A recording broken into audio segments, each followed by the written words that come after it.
Hello everyone, if you wanted to know how you can install Hytale on your computer, then you have come to the right place because in this video I'm going to show you how easy it is to install Hytale on your computer easily. So first off, you're going to open up your web browser and then you're going to search for Hytale.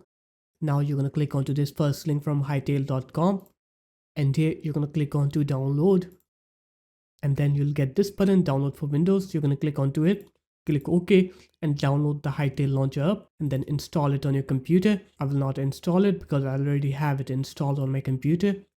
But you're going to click next on here. You're going to select the location. You're going to select the location for where Hytale will save its files. After that, you're going to click install and then it will install the Hytale game on your computer. And then you can go ahead and launch the launcher by opening up Hytale here. And then you'll have to sign in with your account or you can create an account.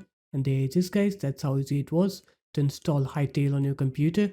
If you guys found this video helpful, make sure to leave a like, comment and subscribe to the channel, and I'll see you in my next video. Peace.